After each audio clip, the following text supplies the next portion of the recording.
This is Killer Innovations, a show about ideas, creativity, and how you can innovate. Welcome to the Innovator's Garage, where you learn to create your next game-changing killer innovation. Welcome to this week's Killer Innovations. I am back in Colorado from being on the road, so I'm enjoying the early spring weather here, trying to catch up. I came back and there was a whole stack of books from some new exciting authors that have been putting out some great stuff. I mean, I've got a reading stack that's going to last me well through the summer. I don't have to worry about procuring any books for my beach reading time. But one book in particular that caught my eye that was top of the stack is the new book from Mark Stevenson, We Do Things Differently. The Outsiders Rebooting Our World. Now, if you're not familiar with Mark, Mark is an author. He's got multiple books out. But I think this one actually, the title I think is actually pretty descriptive of the content. And I've asked Mark to join us today, talk a little bit more about himself, and then we're going to dig into this book in today's show. So Mark is joining us from London. So Mark, thank you for taking the time and joining us here on Killer Innovations. Well, thank you for having me. So Mark, for those of our listeners who don't know you or haven't seen your previous book, I know you from your book on the Optimist Tour of the Future, but give us a little context. What's your background? How did you get so involved in kind of this, entrepreneurship, innovation, future kind of content? So how do you weave all that together? That's a really great question. There's no, I don't have a normal career progression. In fact, I would say that I'm probably an unemployable dilettante. So the short story is I'm a geek by training. I'm a kind of a crypto computing guy. I had a normal job or kind of a brain for hire kind of job as a crypto geek and a computing guy for the first 10 years of my career, but also simultaneously a musician. And my band had an album out and a couple of singles here in Europe. And then that all fell apart. The drummer went to jail, etc. Okay, that's a whole nother show. I decided to get myself a proper corporate job. Realized that I hated that.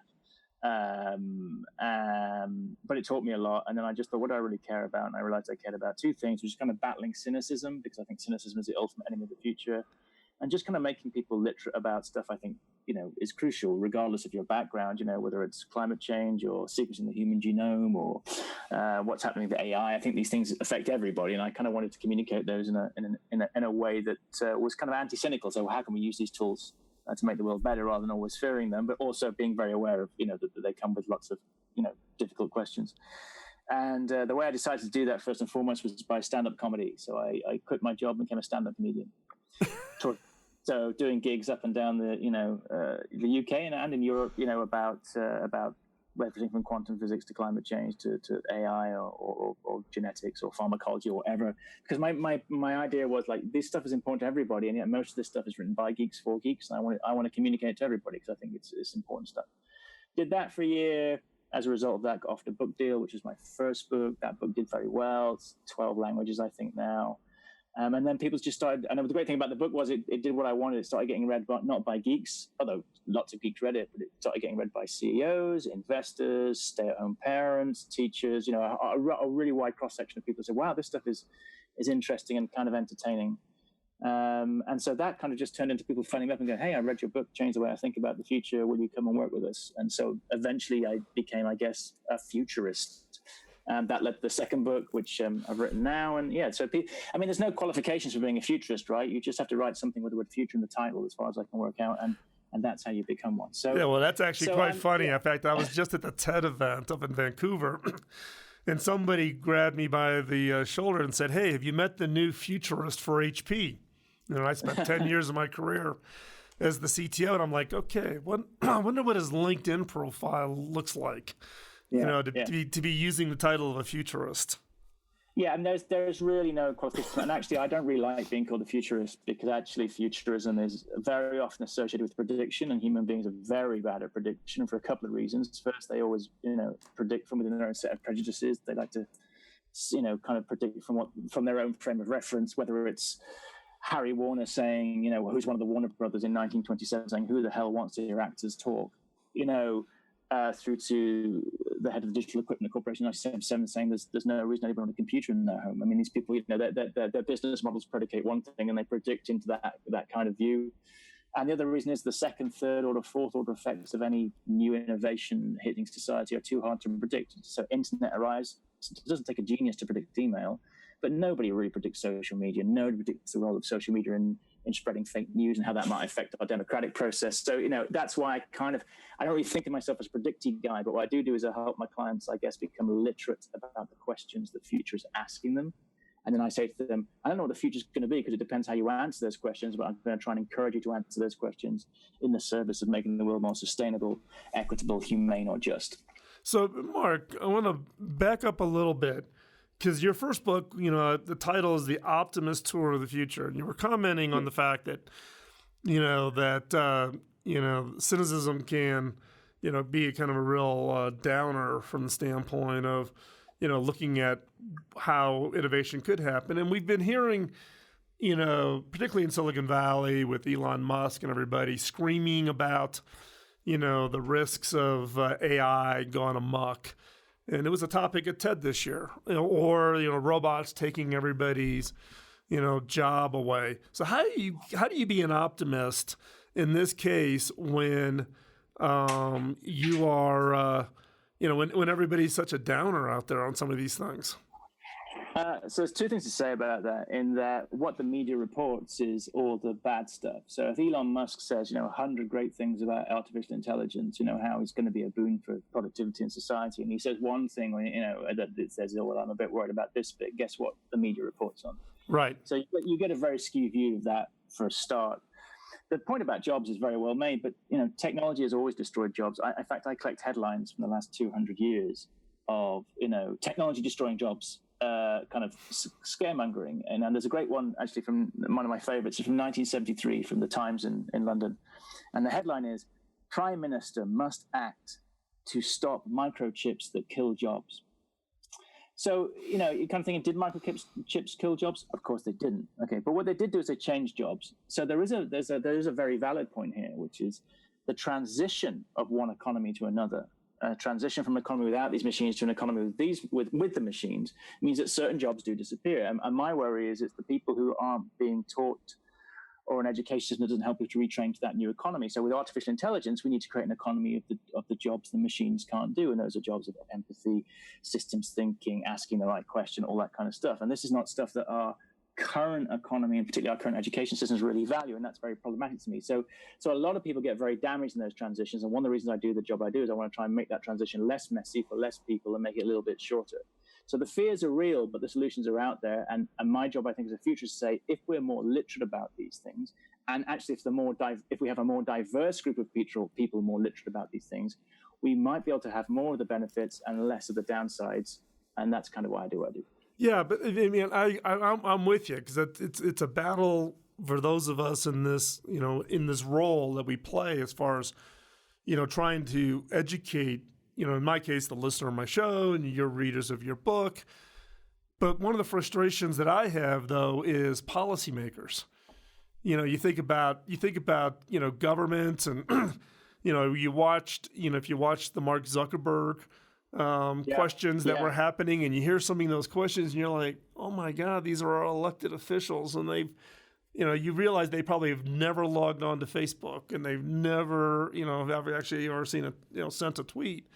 And here are the people who are trying to be engaged and to set a policy without understanding consequences of some of those decisions. Yeah, I mean, that's a very well-made point. And what we're going to, and I talk about the good, the bad, and the ugly in my work a lot. And the bad news is everything is broken, including our systems of governance, because they cannot keep pace with the pace of change. And the good news is it's fixable, but the ugly news is it's going to get messy. And our current systems of governance and the way we run our corporations and we run our health service and the way we educate ourselves are necessarily going to have to change over the next 20 years. And that's going to be a bit of a bloodbath. And some nations will get it right. Estonia is starting to do some very interesting things in e-governance. Those nations will have a massive competitive advantage, and everybody else will have to follow.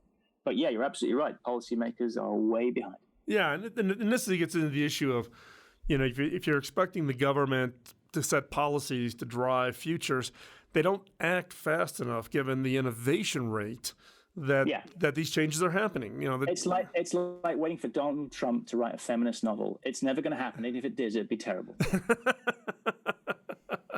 Hey, with that, we're going to take a quick commercial break. We'll come right back, continue our conversation with Mark Stevenson, the author of We Do Things Differently. And in the meantime, if you are a listener to the show and you want to check out the links that we're going to talk about today, hop on over to killerinnovations.com. And we're going to be right back after this quick commercial break.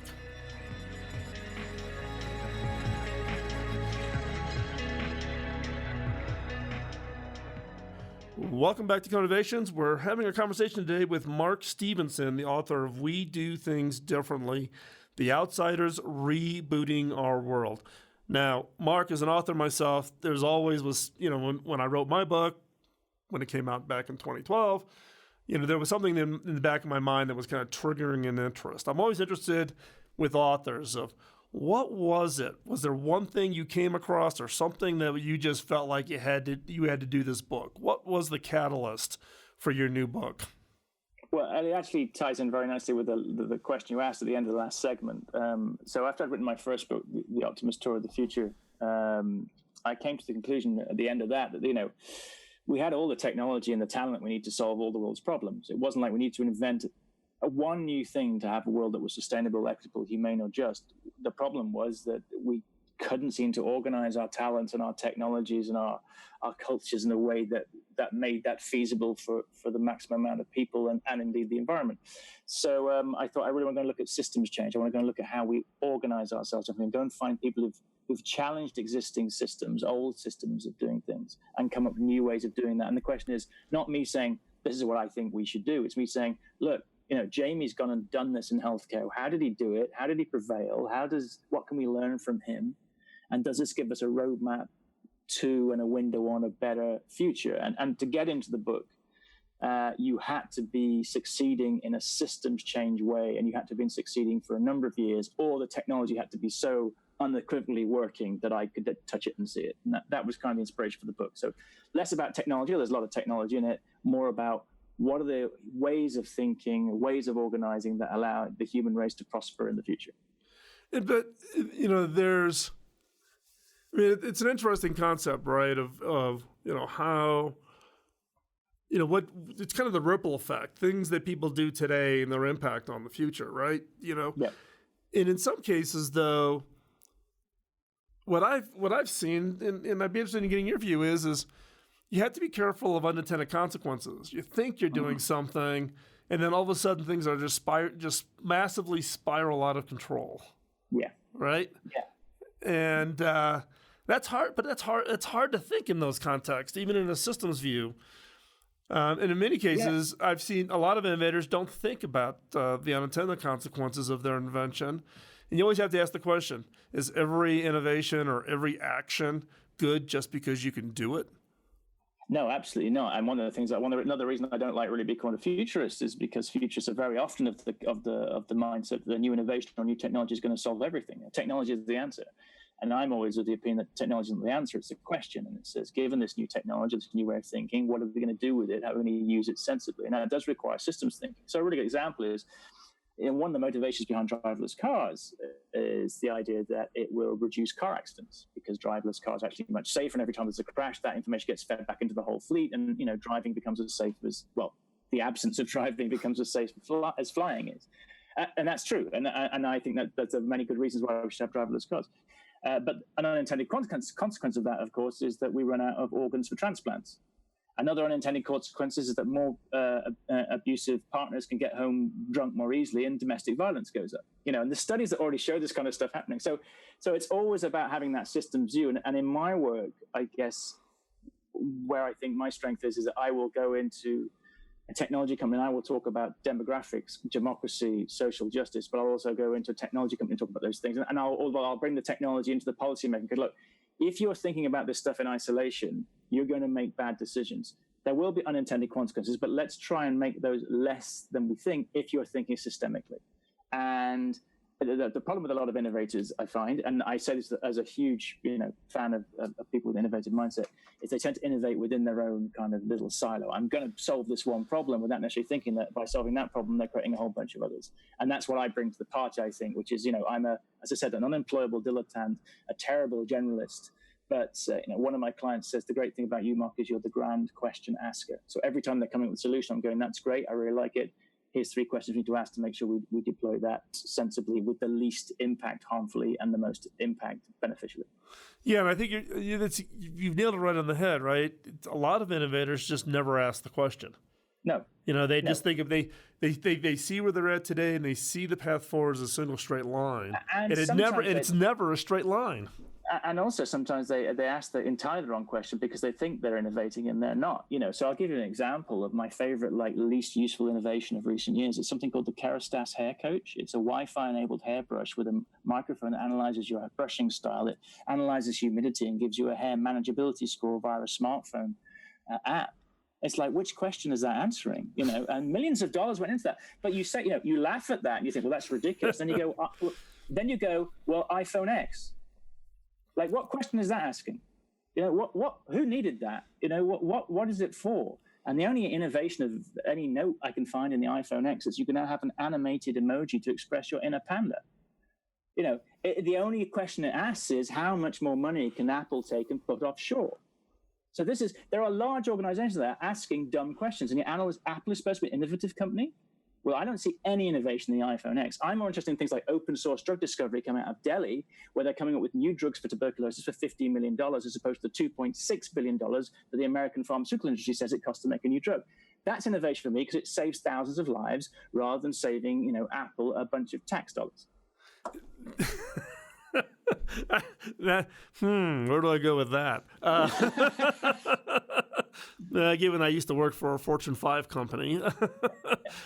But it is, the challenge is, you talked about, the Bluetooth connected hairbrush, and there's been a lot of people, ranting on these Bluetooth toothbrushes, right? Yeah. But you're right. The question is, it's really the question, or it's the technology someone's developed and they don't have the solution. I tell the story, of a product at HP that a bunch of engineers developed. And when I looked at it, I figured out that the total market was 47,000 people. Why? Because only an HP engineer, and there's 47,000 of them, would ever figure out how to use this darn thing. Everybody saw themselves as the representative example of a customer. And if you're in the technology world or in the innovation game, and you're trying to solve your own problem that you think, be careful. You're not the best representative example of a customer for it. And also the way that we are asked to, innovate, the way we work is we're motivated by a certain set of measures, and in some cases those are the wrong measures. It's like, how much more money can you make? Actually, well, you may be doing huge damage to the environment, which at some point society is going to have to clean up, and that's going to cost the economy more than your innovation contributed to it. There's a great quote by Eli Goldratt, a physicist who became a business guru in the 80s. He said, "Tell me how you're going to measure me, but if you measure me strangely, don't be surprised if I act perversely." And many innovators act perversely because they're using the wrong measures of success. Yeah, perfect. We've on this show we've talked a lot about bad metrics. Be careful of what you measure because people will work to the measurement. We're going to take another quick commercial break. When we come back, we're going to dig into more of the content of Mark Stevens' new book, We Do Things Differently. So don't go anywhere. We're going to be right back after this commercial break. And also don't forget, all the links and notes will be over at Killer Innovations. So check out the show notes. And we'll be back right after this break.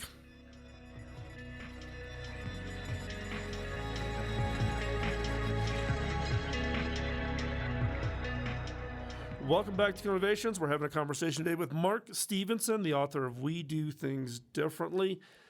Hey, Mark, in a book like this, where you're taking a look at a lot of different perspectives, can you boil down kind of what the findings were? What was kind of the takeaways as you were doing the research for this book? Well, as with all those questions, there's no kind of thing that covers all of them, but I can give you a general view, which is, how do you create systems change that actually works? Mm-hmm. And this doesn't apply to all of the innovations I covered, but you can say that probably in 80% of them, it's usually bottom up. It's not top down. It usually comes from a crowd of people who, by out of necessity, have kind of worked out they've got to do something differently. Often it comes from places that are very broken, where something's gone horribly wrong. That change is usually catalyzed by a new technology that has now been democratized and now have access to some tools they didn't have last time, or a new way of thinking that's arrived. Actually, now with this way of thinking, we can do this differently. We can do this as a network. It's very often in the service of a new social contract. So people are kind of rejecting the idea of I'm just a consumer. I want to be a citizen now. I don't want to just be given choices. I want to make those choices. I want to decide what those choices are. And it's usually, not always, but it's usually catalyzed by some kind of outsider. It's from somebody from outside the existing system. So if you look, for instance, at Patients Like Me, which is a patient network born out of Boston, that was created by Jamie Hayward, who's a mechanical engineer, because his brother was dying from ALS. Now, he's a mechanical engineer. He had no medical training, and it turned out that the network he created has more power than any drug ever created. So it's that kind of, that would be the jump. And the other thing I would say about all the innovators, which I'm sure is a theme that comes up on your show all the time, is that they had in almost Herculean levels of perseverance. The outside of the catalyst person, they had Herculean levels of, I will just keep on going no matter what you throw at me. And usually it was because they had this very powerful extrinsic motivation, the death of a family member, or in Samir Brahmachari's case, I mentioned open source drug discovery before the break. He was like, I have 4,000 of my country men and women dying every day for tuberculosis, and I've got to do something about this. So they're very powerfully driven. They just don't give up. They use bottom-up systems, catalyzed with new technologies in the service of a different social contract rather than one of just making money, and they just keep going. So let's talk about each one of these a little bit. Crises. You talked a little bit about the fact that there was some kind of a thing that was happening, whether it be a family member, that turns into a motivator. Yeah. What I've seen and what I'm interested in getting your view on is organizations or societies that everything's going great, everything's hunky-dory, getting it's kind of the anti-change problem. Why change? Everything's good. Don't rock the boat. Those kinds of things. I'm interested in the fact of on the crises piece, from the standpoint of is that really kind of a cornerstone need, or can changes in the future actually just be triggered just by change itself, or is there always some form of this crises that's kind of the kicking off point? Well, right now, if we look at humanity, we are suffering an enormous crisis. So we need to innovate our ass out of this. We have less than 60 harvests left at the current rate of soil erosion. Soil erosion is costing the US economy $44 billion a year. Okay, because we're pumping the soil with too many fertilizers and pesticides, all that kind of stuff, and it's destroying the integrity of the soil. It's not replacing itself as fast as it's being eroded. We have a corporate world where 85% of the employees don't like their jobs. We have a wealth and economic system where 1% of the population own 50% of the wealth. The healthcare system is not a healthcare system. It's a massively labyrinthine and expensive sick care system. The governance system still looks like it did in the 1850s, and the education system still thinks it is 1950.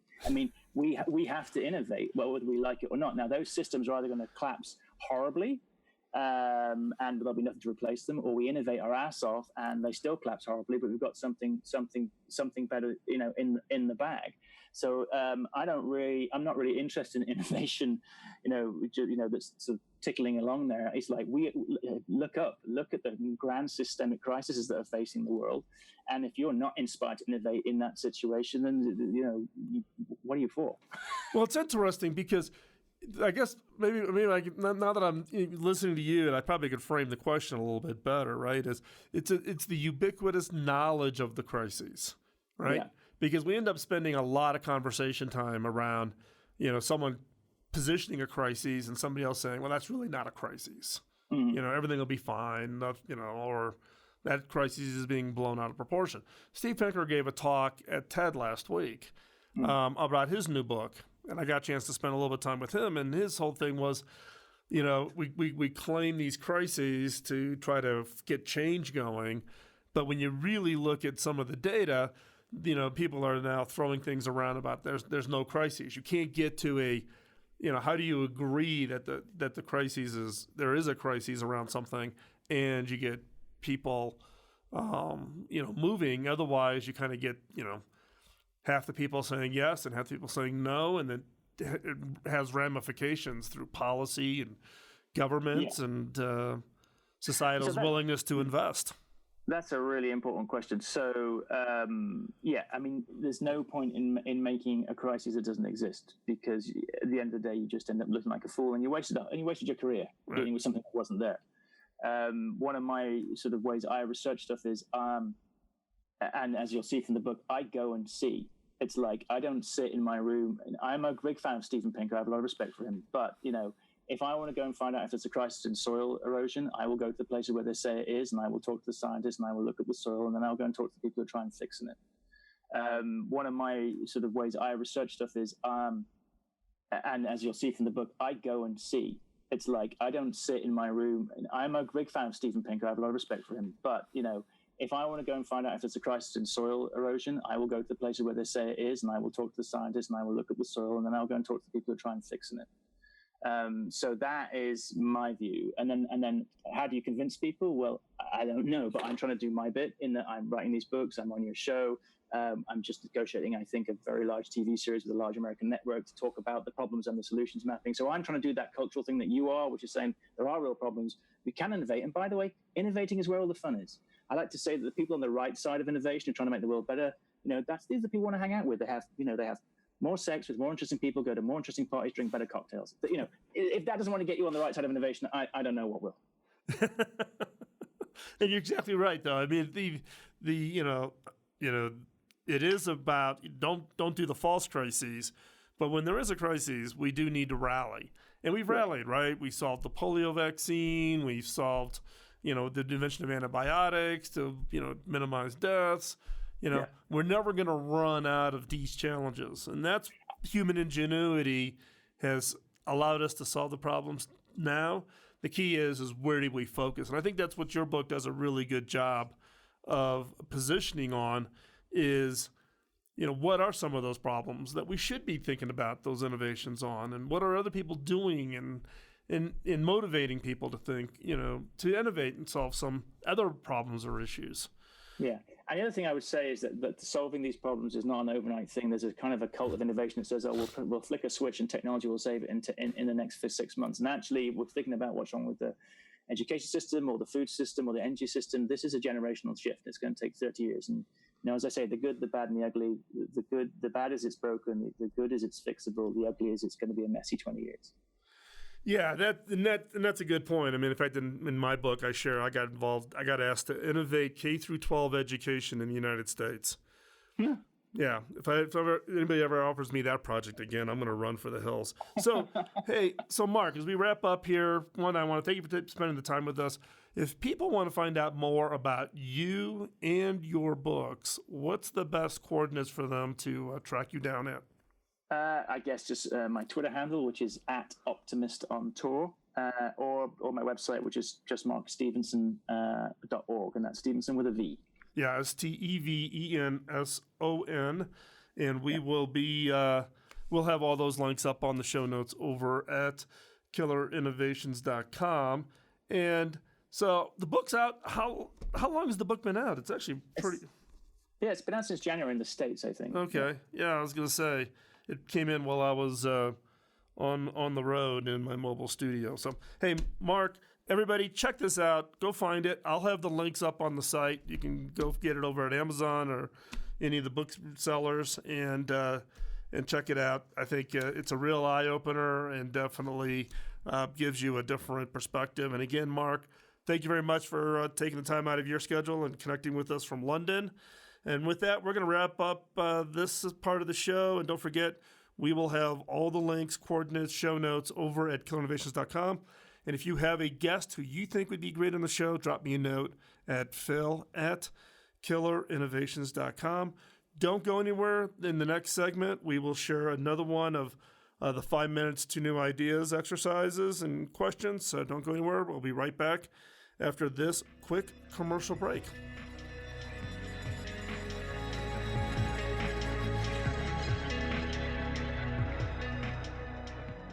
Back in the early days of this show, I would share what I called a killer question in each episode.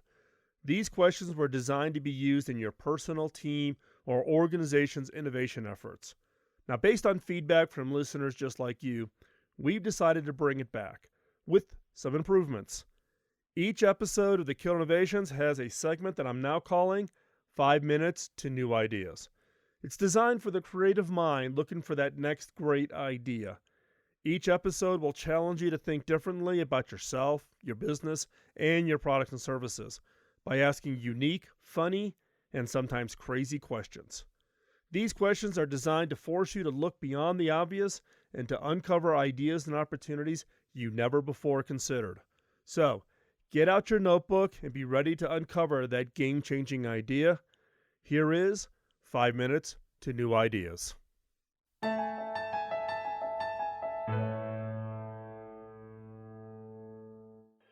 No matter what business we are in, we're all fighting essentially the same fight. Designing a product that a customer will prefer or even crave over the competition. To do this, we need to constantly be aware of how, 1, our business environments are evolving, and 2, how our customers are changing, and 3, what we need to modify in order to keep our product relevant and desirable. My guess is that you are watching and tracking what your competitors are doing. And that's good, or even great, but not sufficient. You can't just look at your competitors to get a sense of how you are faring in the global business space. To win, you need to take the time and look at other businesses, other industries that have similar key elements in common with you. I've spent my entire career in the tech industry, and for my other industry, I found the airline industry endlessly fascinating. It, like the tech industry, has gradually found ways to make its core products less expensive and more accessible to the general public. However, in return, their customers have had to accept a vast reduction in services and expectations. It's an interesting seesaw between what the customer truly wants and what they are willing to give up in order to get it. In the center are the core essentials. A safe, convenient flight at a low fare. Everything else falls away in relevance, as long as that core criteria is met. What is the core criteria for your business? What are the fundamentals that have been in place in order to maintain an ongoing and happy relationship between you and your customer? Suppose you were the head of operations at a megachurch, perhaps Chicago's Willow Creek or Joel Osteen's church in Houston. Osteen's church seats almost 16,000 people and runs 4 worship services plus various meeting groups every Sunday, which means there are up to 64,000 people in the cars they're driving coming in and out of the church parking lot. This means that the odds of getting into a fender bender are increasing, not to mention the gridlock and potentially dangerous traffic in the church's parking lot. So what do you do? Where do you go to learn the mechanics of moving that number of vehicles and that number of human beings in an efficient and safe manner? Now, you could go observe how traffic and parking is done at your local mall, or maybe the Sunday football game. If you're truly serious about solving this problem, you go to Disney Academy at Walt Disney World. Now, entertaining legions of small children with animatronic animals and teacup rides doesn't have much in common with preaching about God, but 60 years of crowd management has made Disney operations the undisputed champion of event control and coordination. By working with Disney, these churches could learn a few things about integrating their system of traffic flow and parking. Fender benders would go down, customer satisfaction would go up, and everybody would be happier. To learn and be inspired by others, ask yourself, what industries are analogous to ours, and what can we learn from them? Warning, this is much harder than it sounds. You need to dig deep, asking yourself, what industries or businesses that are unrelated to yours are dealing with issues similar to yours? For example, the issues of production, customer segments, marketing. Next, what are the lessons learned in terms of the push and pull between where those businesses are succeeding and where they are failing? And also ask yourself, what are some of the non-business examples with similar issues to you? Is there an NGO? Is there a nonprofit that has kind of similar challenges that you do? Take a look at them. By asking the right questions and looking at non-obvious companies and industries, you may find that one inspiration that can transform you and your ideas. I'm Phil McKinney, and thanks for listening. Thanks for taking the time out of your busy schedule to join in. If you have any comments or suggestions, drop me a note at phil@killerinnovations.com. Beyond this show, I write about my personal experiences of being in the innovation game for the last 2 decades. Topics include innovation, creativity, culture, team building, metrics, frustrations, leadership, and how to win. You can find that content over at philmckinney.com. You can also find out information about my book, Beyond the Obvious, including extensive excerpts over at beyondtheobvious.com. You can find hardcover, digital, and audio versions of my book on Amazon or wherever you get your books from. Now, the reason I started this show back in 2005 was to pay back my early mentor. My first mentor, Bob Davis, invested an immense amount of time in training and coaching me, which had a major impact on my career. When I went back and asked him how I could pay him back, he laughed and said I couldn't. I had to pay it forward. If I could ask for a favor, could you help me pay it forward? How? 1, by giving us a rating wherever you get your podcast, as that helps spread the word. And 2, by telling others about the show. If you want to be part of the conversation between the shows, I hang out in the Innovators community on Slack. The Innovators community is a private community of vetted innovators who help each other succeed. Check it out at theinnovators.community. This episode of Killer Innovations was produced by the Innovators Network. You can find the show notes and the entire show catalog going back to 2005 at killerinnovations.com. I'll talk to you next week, and in the meantime, go out and change the world with your killer innovation. Bye-bye.